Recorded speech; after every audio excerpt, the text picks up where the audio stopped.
अश्विनी भाग 9। आरतीने अश्विनीला मेसेज केला होता. Hi Ashwini, how are you now? I am fine.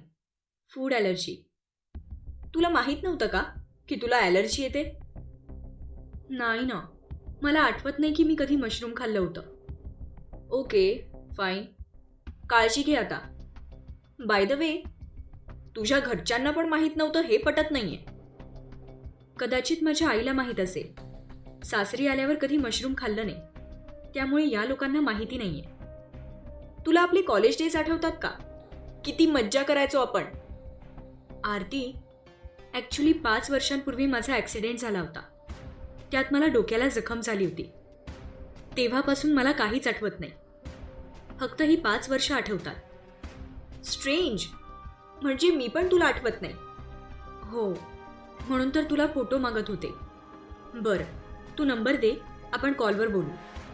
नाही नको, मला कॉलवर बोलायला नाही जमणार. आणि फोटोजचं म्हणशील तर मी कॉलेजचा एक फोटो पाठवते. बघ कोणी ओळखू येतं का. ओके, पाठव. अश्विनीने मेसेज केला आणि वाट पाहायला लागली.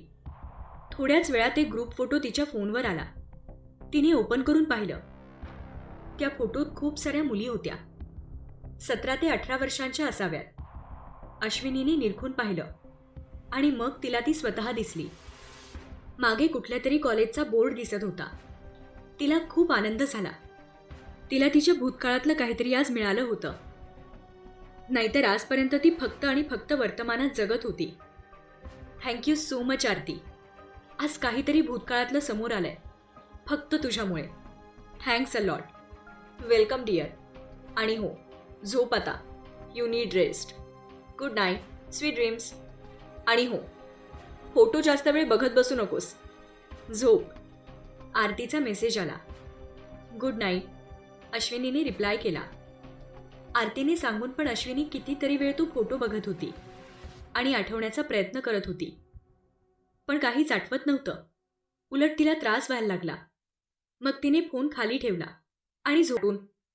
मावशी हसत म्हटल्या. मग अश्विनीने तिला सोडलं आणि ती घरी निघून आली. पप्पांना पाहिलंयस का? अबीरने विचारलं. यावेळी त्याचा आवाज थोडा वेगळा होता. नाही, मी कधीच नाही पाहिलं. मम्मा बोलते की ते देवाघरी गेले. आरोही घराला पेंट करत म्हटली. अच्छा, मग तू मम्मासोबत का राहत नाहीस? इथे मला सांभाळायला कोणी नाही ना. इथल्या आजीला जमत नाही म्हणून. पण नेक्स्ट इयर पासून मी इथेच राहणार आहे. मम्माने मला प्रॉमिस केलंय, ती मला घेऊन येणार म्हणून. आरोही टाळ्या वाजवत म्हटली. अबीरने पाहिलं. तिने घराला छान पेंट केलं होतं. अबीर गालात हसला. अंकल, मला तो राजा राणीचा कार्टूनवाला गेम खेळायचा आहे. आमच्या क्लासमधल्या कॉम्प्युटरवर लागतं ते. आरोही म्हटली. अबीरने लगेच एक गेम ओपन केला, ज्यात एक राजकुमार तलवार घेऊन पळत होता आणि येणाऱ्या लोकांना मारत होता. ये yippee! आरोही टाळ्या वाजवू लागली. तेवढ्यात मावशी आतमध्ये आल्या. अगं बाई, तू इथेस होय? बाहेर दिसली नाहीस म्हणून काळजी वाटली मला. अबीरची मावशी आत येत म्हटली. आजी, अंकलनी मला गेम लावून दिलाय. आरोही म्हटली. मावशी हसल्या. अबीर, तुला डिस्टर्ब नाही ना होते? नाहीतर मी तिला थोडी बाहेर घेऊन जाते. नाही मावशी, मला काहीच डिस्टर्ब होत नाहीये, अबीर म्हटला. मग मावशी पुन्हा किचनमध्ये निघून गेल्या. आरोही, त्या दिवशी कॉम्प्युटरवर ते कोडिंग तू केलं होतंस? नो अंकल, मी तिथं बसले होते तेव्हा त्यावर अगोदरच सुरू होतं. आरोही म्हटली. यावेळी ती माऊसची बटणं जोरजोरात दाबत होती, सैनिकांना मारण्यासाठी. तुझ्या अगोदर तिकडे कोण होतं? माहित नाही. ओके, खेळ तू, अबीर तिच्या डोक्यावरून हात फिरवत म्हटला. मी हारले. गेम ओव्हर दिसल्यावर आरोही तोंड पाडून बसली. अबीरने तिला मांडीवर घेतलं आणि लॅपटॉप तिच्यासमोर ठेवून तिला हेल्प करायला लागला. दोघंही जोमाने येणाऱ्या सैनिकांना मारू लागले. उड्या मारून आणि तलवार चालवून ते शेवटच्या लेवलला पोहोचले आणि थोड्याच वेळात त्यांना राजकुमारी भेटली. मग ते लोक त्या राजकुमारीला घेऊन पुन्हा राज्यात आले आणि मग त्या राजकुमारीचं आणि त्या मुलाचं लग्न झालं. आरोही टाळ्या वाजवू लागली. Uncle, thank you so much. आता मी माझ्या फ्रेंडना सांगणार आहे की मी यात जिंकले म्हणून. आरोही त्याच्या गालावर किस करत म्हटली. अबीर गालातच हसला. आरोही, आज रविवार आहे, तुला बाहेर फिरायला जायचंय का? अबीरने विचारलं. आरोहीच्या चेहऱ्यावर आनंद दिसू लागला. कुठे जायचं? मला ना पाण्यात खेळायचंय. ओके, तुला हवं तिथे जाऊ. मी मम्माला विचारून येते. आरोही म्हटली आणि टुणकन उडी मारून खाली उतरली.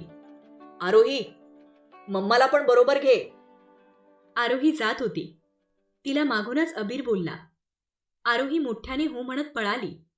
त्याच वेळी बेडरूममध्ये कमलाबाई आणि अश्विनीची आई गप्पा मारत बसल्या होत्या. मी काय म्हणते, तू नंबर लागला की नाही पुन्हा? कमलाबाईंनी विचारलं.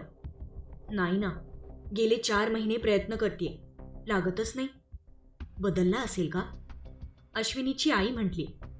वहिनी, तुम्हाला त्यांचं नाव माहीत असेलच की, म्हणजे त्यावेळी तुम्ही फोन केला होतात ना? कमलाबाई म्हटल्या. अहो हो, पण आता काहीच कळत नाहीये. अश्विनीची आई हताश होऊन म्हटली. बरंय, आता ते सगळं सोडून द्या. आरोहीला पण इथे येऊ द्या शिक्षणाला. कमलाबाई म्हटल्या. नाही नाही, आरोही तिथेच राहील. अश्विनीची आई म्हटली. का? आरोही इकडे आली तर अश्विनी जे पैसे देते ते देणार नाही म्हणून का? कमलाबाई खोचकपणे म्हटल्या. हे बघा, पहिल्यापासूनच मी सांभाळलंय ना, मग आता पण सांभाळू द्या. अश्विनीची आई म्हटली. किती त्या पैशाची हाव. आता मेघा कमावते ना, मग अश्विनीला पैसे कशाला मागता? कमलाबाई म्हटल्या. हे बघा वंस, ते ती आणि मी, आम्ही दोघी बघून घेऊ. तुम्ही आम्हा मायलेकीच्या मध्ये पडू नका.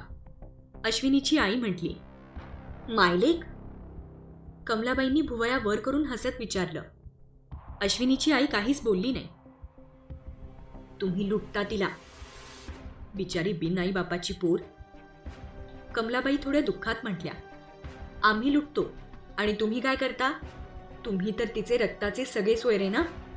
सख्खी आत्या आहात तुम्ही, तरी पण तिची ही अवस्था करून ठेवली आहे. मी तरी शेवटी सावत्र आई आहे, पण आरोहीला सख्ख्या आजीसारखं सांभाळते.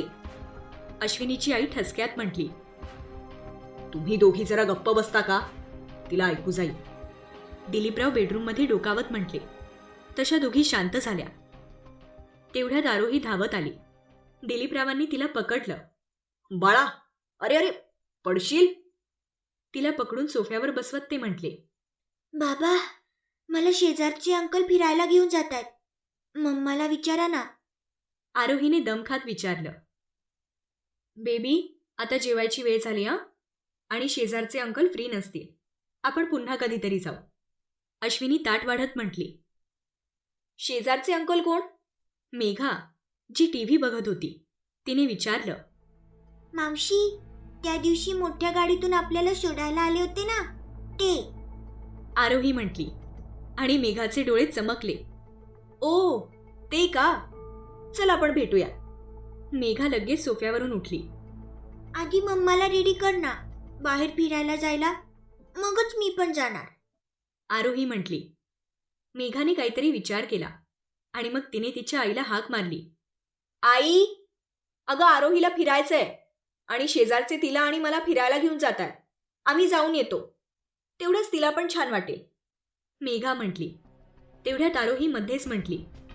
मला मम्मा पण सोबत पाहिजे. अगं मावशी सोबत जा ना, मम्माला इथे खूप काम आहे. अश्विनीची आई म्हटली. काही काम नाही, एक दिवस आम्ही करू दोघी नणंद भाऊजे मिळून. जा ग, तू तुझ्या मम्माला आवरायला सांग. कमलाबाई तिरक्या नजरेने अश्विनीच्या आईकडे बघत म्हटल्या. तशी आरोही खुश झाली. मेघा थोडी नाराज झाली, पण ठीक आहे, अश्विनी विधवा आहे, तिला कशाला कोण भाव देईल, असा विचार करून ती पण आवरायला गेली. आता काय आपण दोघी काम करणार आहोत? अश्विनीच्या आईने थोडं रागाने विचारलं. हो मग काय, आता तुम्हीच तर म्हटलात ना, अश्विनी माझ्या रक्ताची आहे, मग मला तिची काळजी घ्यायलाच हवी, नाही का? आणि आज आरोही बरोबर इतक्या दिवसांनंतर कुठेतरी बाहेर जातीये. जाऊ दे, मज्जा करू दे. कमलाबाई खोचकपणे म्हटल्या. अश्विनीच्या आईचा चेहरा पडला. चला बहिणी, काम करूया, कमलाबाई म्हटल्या आणि दोघी उठल्या.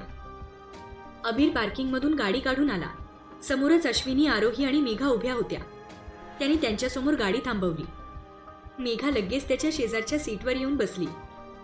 तिला 7व्या आसमानावर असल्यासारखं वाटत होतं. अबीरने अश्विनीकडे पाहिलं. अश्विनीने आज रेड आणि येल्लो कॉम्बिनेशनवाली कुर्ती आणि लेगिन्स घातली होती. त्यावर येल्लो दुपट्टा घेतला होता. खूप दिवसांनंतर तिने ड्रेस घातला होता, नाहीतर रोज साडीच नेसत होती. आज ती एखाद्या कॉलेज कुमारीसारखी. मी खूप बिझी असतो, मला जमत नाही कोणाशी बोलायला. बाय द वे, तुम्ही काय मेसेज केला होता? अबीर निर्विकारपणे रस्त्यावर पाहत म्हटला आणि मेघाचा चेहरा फ्रीज झाला. काही नाही, असंच, मेघा निराश होऊन म्हटली. म्हणजे अबीरचं आणि तिचं बोलणं झालंच नव्हतं. ती मनातच चरफडत होती. मम्मा, तू माझ्या बर्थडेला मला इकडे घेऊन येशील ना? आरोही म्हटली. हो बेबी, आपण तुझा बर्थडे इथे सेलिब्रेट करू, अश्विनी म्हटली. आरोही, कधी असतो तुझा बर्थडे? अबीरने विचारलं. पुढच्या मंथमध्ये. अंकल, मी तुम्हाला बोलवणार आहे, आरोही म्हटली. अबीर गालातच हसला. मेघाला आरोहीचा हेवा वाटत होता. हा अबीर तिच्याशी एवढ्या प्रेमाने बोलतोय, पण आपल्याला मात्र एका वाक्यात उत्तरं देतोय. तिने तोंड वाकडं केलं आणि खिडकीतून बाहेर बघायला लागली. थोड्याच वेळात अबीरने एका वॉटर पार्कच्या समोर गाडी पार्क केली. ते सगळे खाली उतरले. वॉटर पार्क बघून आरोही उड्या मारायला लागली. तिची ती एक्साइटमेंट पाहून अश्विनीसोबतच अबीरच्या पण ओठांवर हलकं हास्य पसरलं. डॉक्टर पटेल, मी काढते तिकीट. अबीर तिकीट काढायला चाललाय हे पाहून अश्विनी लगेच म्हटली. आपल्यासाठी त्यांनी का पैसे खर्च करावेत, असं तिला वाटलं. मी आरोहीला ट्रीट देतोय, तो एवढंच म्हटला आणि तिकीट काउंटरवर गेला सुद्धा. काही वेळातच त्यांना आतमध्ये सोडलं. आतमध्ये वेगवेगळ्या राईड्स होत्या. त्या बघून आरोही जास्तच खुश झाली. मम्मा चल ना, मला सगळ्या राईड करायच्यात. आरोही अश्विनीचा हात खेचत म्हटली. आरू बाळा, मला पोहता येत नाही, अश्विनी म्हटली. आरोही, अंकल तुला सगळ्या राईड्सवर नेतील, अबीर अश्विनीकडे एक नजर टाकत म्हटला. तसा आरोहीने अश्विनीचा हात सोडला आणि अबीरचा हात पकडला. मी पण येते तुमच्यासोबत. अश्विनी, तू आमच्या सगळ्यांचं सामान सांभाळ. आणि हो, फोनमध्ये फोटोज काढायला विसरू नकोस. फोटोज चांगले आले पाहिजेत. फोटोज काढण्यासाठी थोडीशी इकडे तिकडे फिर, नाहीतर मूर्खासारखे एकाच जागून फोटो काढशील. मेघा अश्विनीकडे तिची बॅग आणि फोन देत म्हटली. अश्विनी काहीच बोलली नाही. तिने ते सगळं घेतलं. Miss Megha, don't you have manners how to speak with your elder sister? अबीरचा थोडा रुक्ष आवाज आला. तशी मेघा गडबडली. नो नो डॉक्टर अबीर, तुम्हाला काहीतरी मिसअंडरस्टँडिंग होत आहे. आम्ही बहिणी आहोत आणि आम्ही एकमेकींशी एकदम जॉली आहोत, मेघा अडखळत आणि सावरत म्हटली. तिथे काउंटर आहे, तिथे तुमची बॅग ठेवून या आणि फोटो काढण्यासाठी प्रोफेशनल फोटोग्राफर घेऊन या, अबीर एका काउंटरकडे इशारा करत म्हटला. मेघाने नाईलाजाने बॅग घेतली आणि तिकडे गेली. ती मनातच अश्विनीवर थोडी रागावली होती. इकडे अश्विनी मात्र थोडी चकित झाली होती. तिची अशी बाजू आजपर्यंत कोणीच घेतली नव्हती. तिच्या मनात नकळत काही वेळातच तिला अबीर आणि आरोही घसरगुंडीच्या वरती दिसले. अबीरने आरोहीला घेऊन तिथून स्वतःला झोकून दिलं. आरोही खूप जोरात ओरडत होती आणि हसत पण होती. त्यांच्या पाठोपाठ मेघाने पण उडी मारली. त्या सगळ्यांनी आता वेगळेच कपडे घातले होते. आजूबाजूच्या बऱ्याच मुली अबीरकडे बघत होत्या. खाली आल्यावर अबीरने आरोहीला एका फुग्यासारख्या टायरमध्ये बसवलं आणि सापासारख्या वेड्या वाकड्या गुहेतून दोघंही घसरत पुन्हा पाण्यात आले. मेघा अबीरच्या जवळ जायचा सारखा प्रयत्न करत होती, पण अबीरचं लक्ष फक्त आरोहीवर होतं. त्या लोकांनी बाकीच्या राईड्स पण केल्या. आता तिघही पाण्यात खेळत होते. कारंज्या खाली भिजत होते. रंगीबेरंगी लाईट त्यांच्यावर पडत होती. अश्विनीने फोन काढला आणि पुलाच्या कडेला जाऊन त्यांना कॅप्चर करू लागली. आरू बेबी, इकडे बघ. अश्विनीने आरोहीला तिथूनच हाक मारली. अबीरने तिला पकडलं होतं. अश्विनी त्या दोघांना कॅप्चर करत होती. तेवढ्यात मेघाने येऊन अबीरच्या खांद्यावर हात ठेवला. अबीरने थोडा रागाने तिचा हात काढला. Are you shameless? किती वेळा सांगितलंय मला अशी लगट केलेली आवडत नाही. वरती पण हेच सुरू होतं. तेव्हा पण मी सांगितलं होतं, डोंट बिहेव लाईक अ बिच. अबीर तिला रागाने म्हटला. तसा मेघाचा चेहरा खाडकन उतरला. ती तिथून निघाली आणि पूलच्या बाहेर आली. मेघा, काय झालं? अगं, अजून थोडं खेळायचं ना. मेघाने एकदा तिच्याकडे रागाने पाहिलं. अश्विनीला काहीच कळलं नाही. मग तिने पुन्हा अबीर आणि आरोहीचा व्हिडिओ काढण्यात लक्ष दिलं. मेघाने एकदा अबीरकडे पाहिलं आणि मग अश्विनीकडे पाहिलं. अश्विनीच्या चेहऱ्यावरचा आनंद बघून ती मनातच जळू लागली. इकडे मी दुःखी असताना ही आनंदी असूच कशी शकते? सकाळपासून दोनदा अबीरने तिचा इन्सल्ट केला होता आणि त्यात एकदा या अश्विनीमुळे. तिने दातावर दात घासले. तेवढ्यात तिला काही तरुण मुलं पाण्यात मस्ती करताना दिसली आणि ती मुलं नेमकी अश्विनी जिथे उभी होती तिथेच होती. त्यातली काही तिच्याकडे चोरून चोरून बघतही होती. मेघाने हाताच्या मुठी वळल्या. चल अश्विनी, थोडी मज्जा तू पण घे. मी शेमलेस आहे ना, आता तू डबल शेमलेस बन. अबीर मला एकटीला का शेमलेस ठरवेल? आता तर त्याला हिला पण शेमलेस म्हणावं लागेल. मेघा मनातच म्हटली आणि तिच्या ओठांवर एक सैतानी हास्य पसरलं. तिने इकडे तिकडे पाहिलं आणि संधी साधून अश्विनीला मागून धक्का दिला. अश्विनी, जी कडेला उभी होती, ती बरोबर त्या मुलांच्या मध्ये पडली. Help, help! तिला पोहता येत नव्हतं. ती बुडायला लागली. तेवढ्यात त्यातल्या एका मुलाने तिला कमरेला पकडून उचललं आणि कडेवर ठेवलं. इकडे गोंधळ ऐकून अबीर लगेच आरोहीला घेऊन तिथे गेला. पण तोपर्यंत त्या मुलाने तिला उचलून वरती ठेवलं होतं. अश्विनी पूर्ण भिजली होती. तिचे कपडे, केस सगळं ओलं झालं होतं आणि तिचे हातपाय थरथर कापत होते. तिने दोन्ही हातांची घट्ट घडी घातली होती. तो मुलगा तिला धीर देत होता. कूल डाऊन, तुम्ही ठीक आहात. त्या मुलाने तिच्या खांद्यावर हात ठेवला. पण दुसऱ्याच मिनिटाला त्याचा हात विजेच्या प्रवाहाने झिडकारला गेला. त्या मुलाला क्षणभर कळलं नाही नक्की काय झालं. त्याने मागे वळून पाहिलं. एका हँडसम मुलाने त्याचा हात झिडकारला होता आणि त्याने अश्विनीला पूर्ण कव्हर केलं होतं. मग ती मुलं लगेच बाजूला झाली. Ashwini, get up. अबीरने अश्विनीचा हात पकडला आणि तिला उठवलं. त्याच्या हाताला तिच्या हाताचं कंपन जाणवत होतं. त्याने तो हात जास्तच घट्ट पकडला. आरोही, मावशीकडे जा, अबीर म्हटला. तशी आरोही मेघाकडे गेली. मेघा सगळं बघत होती. तिने आरोहीला पकडलं. अबीर अश्विनीला लेडीज वॉशरूममध्ये घेऊन गेला. अश्विनी आतमध्ये गेली आणि थोडी रिलॅक्स झाली.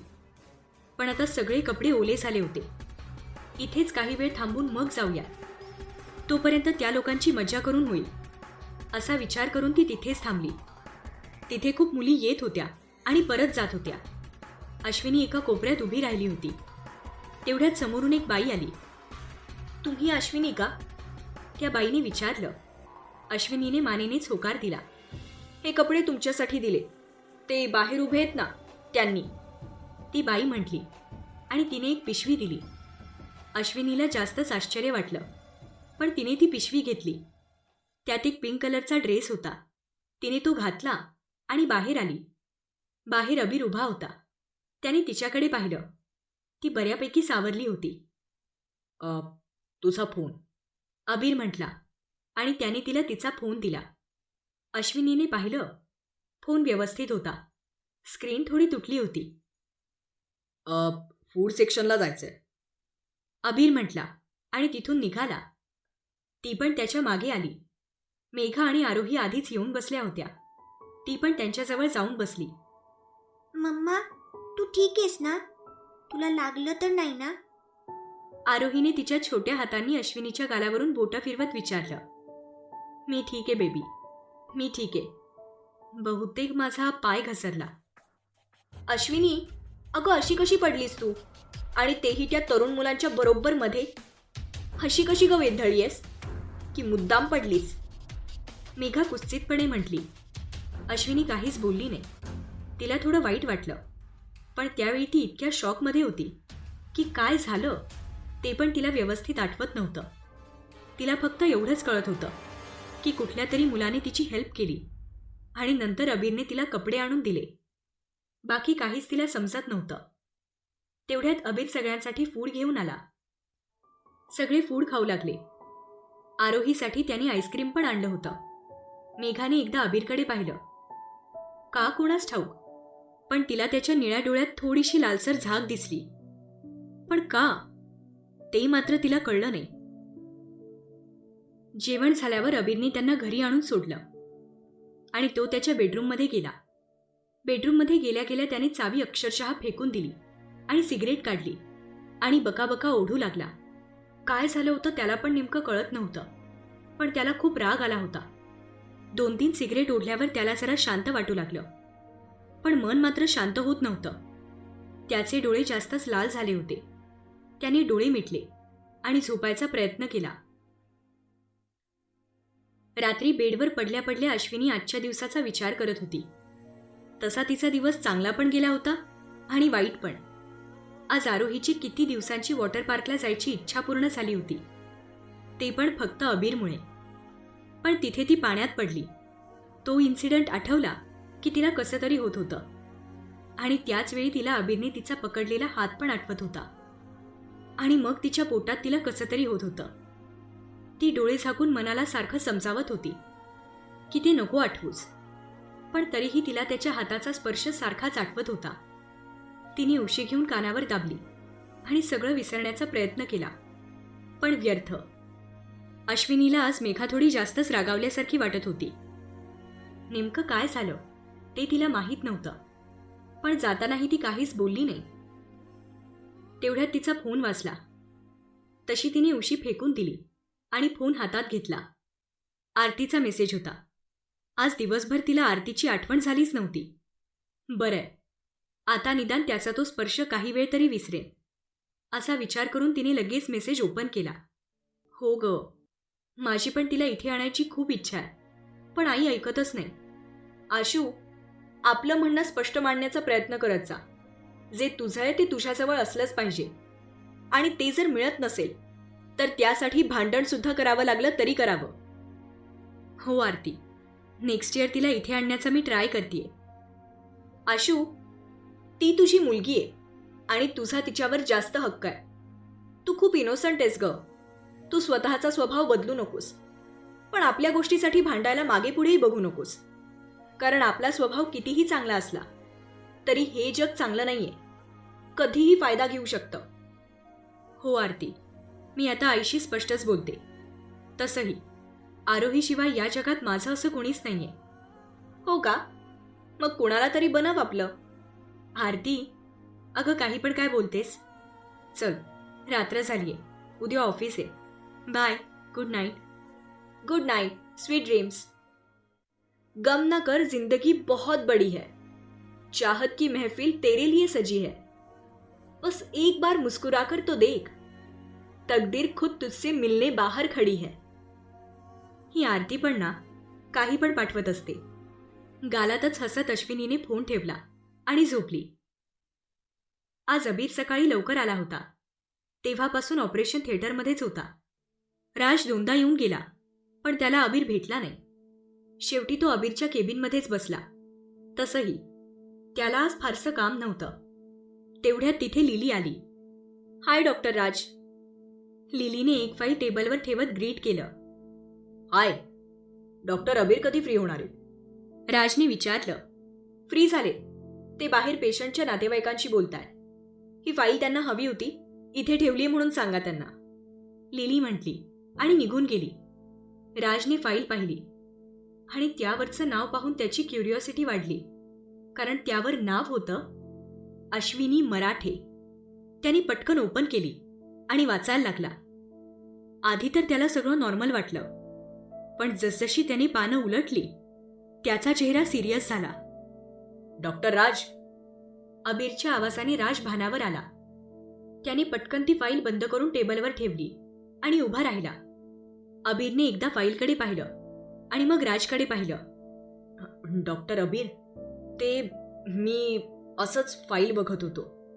Doctor Raj, next time don't enter my cabin without my permission. अबीर त्याच्या चेअरवर बसत म्हटला. डॉक्टर अबीर, आय एम सो सॉरी, पण मी फक्त रिपोर्ट्स पाहिले. राज म्हटला. ते माझ्याकडे आले तर मलाच पाहू दे ना. You may leave now. Abir त्याच्यावर नजर रोखून म्हटला. Okay, I am sorry. Raj मान खाली घालून म्हटला आणि तिथून निघाला. अबीरची नजर फाईलवर होती आणि एक अस्वस्थता नजरेत दिसत होती. डॉक्टर अबीर. राजच्या आवाजाने अबीरने मान वर करून पाहिलं. राज दारात उभा होता. शी इज फाईन, डोंट वरी. राज म्हटला. आणि यावेळी मात्र अबीर शांतच बसला. त्या 3 ते 4 शब्दांनी त्याच्या मनाला शांती दिली. त्याने मानेनेच त्याला रिप्लाय दिला. मग राज थोडा हसत बाहेर पडला. तो जाताच अबीरने ती फाईल हातात घेतली आणि काळजीपूर्वक बघू लागला. फाईल पूर्ण बघितल्यावर त्याने त्यातले 3-4 पेजेस काढले आणि बाकीची फाईल लिलीजवळ दिली. तेवढ्यात त्याचा फोन वाजला. त्याने रिसीव्ह केला. हॅलो डॉक्टर, तुम्ही जी नावं दिली होती त्याची माहिती मी काढली आहे. तुम्ही कधी भेटू शकता? समोरची व्यक्ती म्हटली. आज रात्री 9 नंतर. अबीर म्हटला. मग पलीकडून फोन कट झाला. गुजरातवरून आल्यावर त्याने शंभूलालनी दिलेल्या पत्रांचा खूप विचार केला होता. त्याच्या भावाला आलेली ती पत्र कुणाची होती तेच त्याला कळत नव्हतं. नाव तर ओळखीचं होतं पण आठवत नव्हतं. म्हणून त्याने प्रायव्हेट डिटेक्टिव्हकडे ती पत्र दिली होती. अवघ्या आठवड्याभरातच त्याने त्याचं काम चोख केलं होतं. बस आज रात्रीच कळेल की आयुषभाई आणि त्या पत्रांचा काय संबंध होता ते. अबीरने एक दीर्घ श्वास घेतला आणि थोडा आराम केला, कारण पुन्हा सलग 9 वाजेपर्यंत त्याला काहीच आराम नव्हता. इकडे अश्विनी आणि नीता त्यांच्या कामात बिझी होत्या. तेव्हाच विनयने त्यांना बोलावलं. मग दोघीही त्याच्या केबिनमध्ये गेल्या. बसा. विनय त्या दोघींना म्हटला. तशा त्या दोघी बसल्या. तुमच्या जुन्या क्लिनीचा फोन वाजला. हॅलो, अश्विनी मराठे? पलीकडची व्यक्ती म्हटली. हो, बोलतीये. हॉस्पिटलमधून बोलतीये. तुमचे रिपोर्ट्स आलेत, घेऊन जा. पलीकडून आवाज आला आणि फोन कट झाला. काय ग, कुणाचा फोन होता? नीताने विचारलं. हॉस्पिटलमधून फोन होता, रिपोर्ट्स घेऊन जा म्हणून. अश्विनी म्हटली. ओके, मग घरी जाताना जाऊयात. नीता म्हटली. हो, आदित्यला पण भेटता येईल. त्याला मी सकाळी फोन केला होता, तेव्हाच तो बोलवत होता. अश्विनी प्रेमाने म्हटली. त्या डॉक्टरपेक्षा तुलाच जास्त माया आहे त्याची. एक काम कर ना, त्या डॉक्टरशी लग्न कर ना. आदित्य पण मिळून जाईल. नीता गमतीत म्हटली. पण अश्विनी एकदम सिरियस झाली. नीता, काही पण काय बोलतीयस? असं पुन्हा बोलू नकोस. तसंही मी त्यांच्या लायक नाहीये, अश्विनी म्हटली आणि तिच्या डेस्कवर जाऊन बसली. मग नीतानेही विषय जास्त ताणला नाही. संध्याकाळी 7च्या दरम्यान दोघी हॉस्पिटलमध्ये गेल्या. रिपोर्ट्स घेऊन त्या आदित्यला भेटायला गेल्या. अश्विनीला पाहताच आदित्य हरखला आणि पळत येऊन तिच्या मिठीत शिरला. आंटी, हा पूर्ण आठवडा मी तुम्हाला खूप मिस केलं. तुम्ही इथून गेल्यावर पुन्हा आलाच नाही. मला भेटायला यायचं होतं ना. आदित्य इवलूचं तोंड करून म्हटला. नीताने लगेच त्याचे गाल ओढले आणि मग आदित्यने तिच्याकडे रागाने पाहिलं. आदी, तू दिवसभर इथेच असतोस का? अश्विनीने विचारलं. नाही, मी स्कूलमध्ये होतो. आता 5 वाजता आलोय. वेद माझा बेस्ट फ्रेंड आहे ना, त्याच्यासाठी मी इथे येतो. आदित्य निरागसपणे म्हटला. अश्विनीने त्याच्या चेहऱ्यावरून हात फिरवला. तसं आदित्यनेही तिच्याकडे प्रेमाने पाहिलं. वेद, तू कसा आहेस? अश्विनीने विचारलं. वेदने मानेनेच होकार दिला. तुम्हा दोघांना काही खाऊ हवाय का? वेद, तुला सूप हवाय का? आंटी, मी सांगतो काय हवंय ते. आपण कॅन्टीनमध्ये जाऊ. आदित्य अश्विनीचा हात धरत म्हटला. मग ते तिघं कॅन्टीनमध्ये गेले. कॅन्टीनमध्ये अगोदर त्या तिघांनी स्वतःसाठी वडापाव ऑर्डर केला. आंटी, मला भरवा ना. आदित्य अश्विनीकडे बघून म्हटला. यावेळी त्याच्या डोळ्यात एक वेगळीच चमक होती. हे आदी, मी भरवू का? नीताने लगेच विचारलं. नाही, मला याच आंटींच्या हातून खायचंय. आदित्य तोंड फुगवून म्हटला. अश्विनी हसली आणि तिने वडापावचा एक घास त्याला भरवला. आदित्यच्या चेहऱ्यावर आनंद दिसत होता. नीता कौतुकाने दोघांना बघत होती. आंटी, मी पण तुम्हाला भरवणार. आदित्य म्हटला आणि त्याने त्याच्या छोट्या हाताने वडापावचा तुकडा अश्विनीला भरवला. यावेळी अश्विनीला भरून आलं. आजपर्यंत आरोहीशिवाय कोणीच तिला इतकं प्रेमाने भरवलं नव्हतं. पण आज याच्या हातून खाऊन खरंच तिला आनंद झाला. तिने तिच्या अश्रूंना डोळ्यातच कैद केलं आणि आदित्यला भरवू लागली. हॅलो मिस गुमशुदा अँड मिस डिम्पल क्वीन. राजने आवाज दिला आणि तो नीताच्या बाजूला येऊन बसला. नीता लगेच त्याच्यापासून थोडी दूर सरकली. राज गालात हसला. हाय डॉक्टर राज. अश्विनीने हसून ग्रीट केलं. नीताने मात्र काहीच रिप्लाय केला नाही. आशू, मी ऐकलं होतं की डॉक्टर लोक खूप बिझी असतात. पण बघ ना, जेव्हा आपण येतो तेव्हा हा पडीकच असतो. म्हणजे याला काही येतच नसेल ना. नीता वडापाव खात म्हटली आणि राजने हसून तिच्याकडे पाहिलं. ते काय ना, जो स्वतः तसा असतो त्याला पूर्ण जग तसंच दिसतं, राज म्हटला आणि नीताला ठसका लागला. आशू, हा वेडा आहे का? काही पण बोलतोय. याला असं म्हणायचंय का की मी काही काम करत नाही? नीता तोंड वाकडं करून म्हटली. हो ना, तू पण बऱ्याच वेळा पडीकच दिसतेस. ओ हॅलो, मी काम करून येते, ओके? एका हाताचा पंजा त्याच्या डोळ्यांपुढे नाचवत नीता म्हटली. ते ठीक आहे, पण हा घाणेरडा हात दाखवायची गरज काय? राज तिच्या हाताकडे तोंड वाकडं करून बघत म्हटला. नीताने लगेच हात पाहिला. वड्याचं तेल त्या हाताला लागलं होतं. तिने थोडे दातोट खाऊन त्याच्याकडे पाहिलं आणि मग पुन्हा वडापाव खाऊ लागली. तुमचे रिपोर्ट्स? राजने अश्विनीची फाईल पाहून विचारलं. तिने मानेनेच होकार दिला. त्याने फाईल घेतली आणि बघायला लागला. आशू, अगं त्याला काहीच कळत नाही, तरी तो फाईल का बघतोय? नीता म्हटली. राजने एकदा तिच्याकडे रागाने पाहिलं आणि मग पुन्हा फाईल बघू लागला. You are fine. तुमचे सगळे रिपोर्ट्स नॉर्मल आहेत. राज फाईल्स ठेवत म्हटला. ते आम्हाला पण माहितीये. उगीच फुशारक्या मारू नकोस, नीता म्हटली. राजने सुस्कारा सोडत तिच्याकडे पाहिलं. या मुलीचं काहीच होऊ शकत नाही, तो मनातल्या मनात म्हटला. आंटी, मला रोज भेटायला येणार का? आदित्य म्हटला. जेव्हा जेव्हा शक्य होईल तेव्हा तेव्हा भेटायला येईन. मी तुला फोन करेन. अश्विनी त्याची हनुवटी पकडून म्हटली. तसा तो गोड निरागसपणे हसला. त्याची स्माईल म्हणजे जगातली सगळ्यात सुंदर गोष्ट असावी असं काही क्षण तिला वाटून गेलं.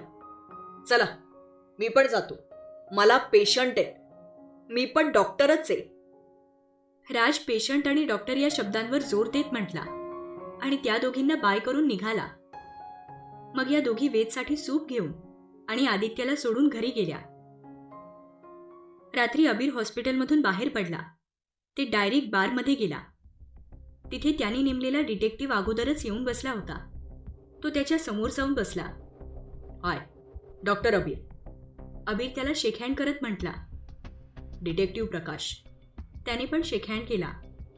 मी जे नाव सांगितलं होतं, आशा काळे, आणि ते लेटर्स, त्याच्याबद्दल काय कळलं? अबीरला आता धीर धरवत नव्हता. प्रकाशने त्याच्या बॅगमधून एका मध्यमवयीन महिलेचा फोटो काढला आणि अबीरच्या समोर ठेवला. मला वाटतं तुम्ही यांना ओळखत असाल, प्रकाश म्हटला. अबीरने फोटो निरखून पाहिला आणि त्याला क्लिक झालं. येस, लहानपणी माझ्यासाठी आणि आयुषभाईसाठी आया ठेवली होती. याच आहेत त्या. मी जवळजवळ 5वीत जाईपर्यंत मुंबईमध्ये होतो आणि याच आम्हाला सांभाळायला होत्या. अबीर आठवत म्हटला. तुम्ही गेला, पण तुमचे भाऊ इथेच राहिले आणि या पण इथेच राहिल्या. नंतर तुम्ही डायरेक्ट 11वीला गेल्यावर आलात, पण तेव्हा तुम्ही पुण्यात राहिला होतात. त्यामुळे कदाचित तुम्ही यांना विसरला, पण तुमचे भाऊ मात्र कायम यांच्या सोबत राहिले, प्रकाश म्हटला. म्हणजे? अबीरने न समजून विचारलं. म्हणजे लग्नानंतर तुमच्या भावाचं एक्स्ट्रा मॅरिटल अफेअर असावं असं मला वाटतं. तसं त्याचं कॅरेक्टर तसंच होतं, हे पण तुम्हाला माझ्यापेक्षा जास्त माहिती असेल. प्रकाश म्हटला. Can you speak clear? अबीर रुक्षपणे म्हटला. 5 वर्षांपूर्वी तुमच्या भावाने या आशा काळेबाईंना रात्रीचा फोन केला, हॉस्पिटलमध्ये या म्हणून. आणि जेव्हा या हॉस्पिटलमध्ये गेल्या तेव्हा त्यांच्या हातात एक बाळ दिलं गेलं सांभाळण्यासाठी. त्यावेळी तुमच्या वहिनीसुद्धा प्रेग्नेंट होत्या. कदाचित म्हणून तुमच्या भावाने सगळं लपून छपून केलं.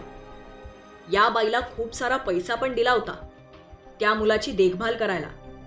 पण गेल्या 6 महिन्यांपूर्वी ही बाई एका आजाराने ग्रस्त झाली आणि मुलाला सांभाळणं तिला कठीण झालं. तिला माहीत नव्हतं की तुमचा भाऊ अपघातात गेलाय ते, म्हणून तिने पत्र लिहिली. पण तिला काहीच उत्तर मिळालं नाही. मग तिने तुमच्या भावाच्या वकिलाला पत्र लिहिली.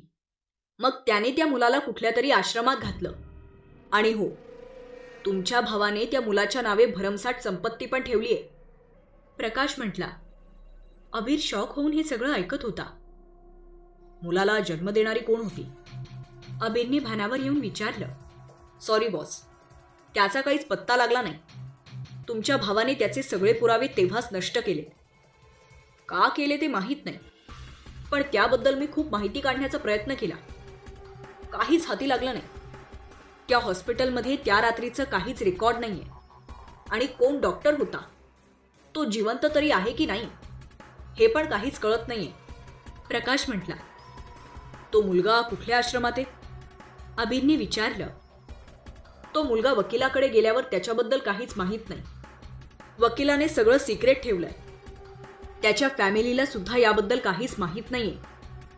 कदाचित तो तुम्हाला सांगेल, कारण तुम्ही आयुष पटेलचे भाऊ आहात. प्रकाश म्हटला. Okay, thank you. आणखी काही लागलं तर सांगेन. अबीर उठला आणि तो जाणार तेवढ्यात मध्येच थांबला. वकिलाचं नाव? ॲडव्होकेट विकास गोळे. ॲड्रेस मेसेज केला. प्रकाश म्हटला. मग अबीर तिथून डायरेक्ट घरी आला. घरी आल्यापासून झोपेपर्यंत तो फक्त त्याच्या भावाचाच विचार करत होता.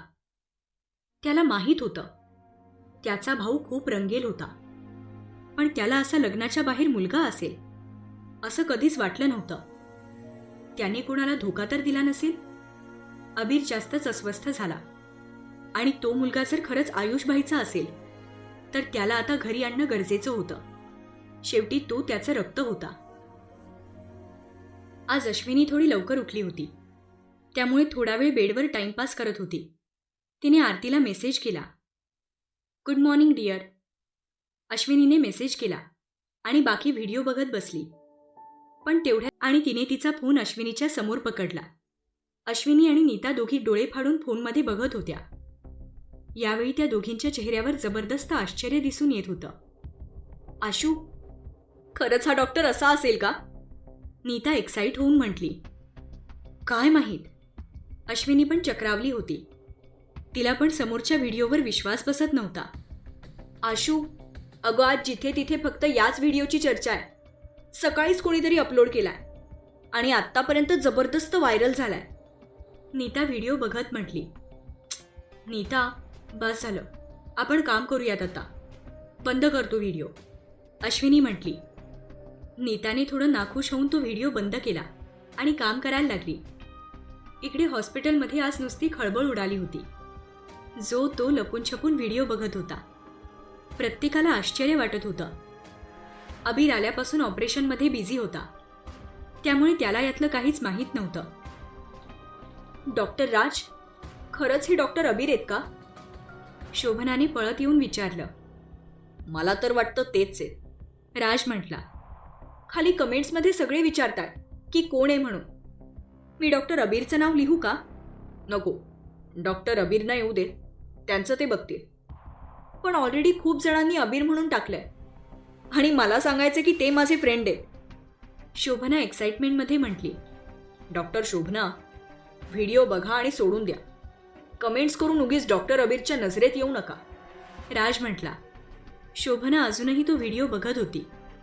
डॉक्टर शोभना, सकाळपासून 4 वेळा व्हिडिओ बघून झाला. आता बास करा, नाहीतर डॉक्टर अबीर कायमची सुट्टी करतील, राज म्हटला.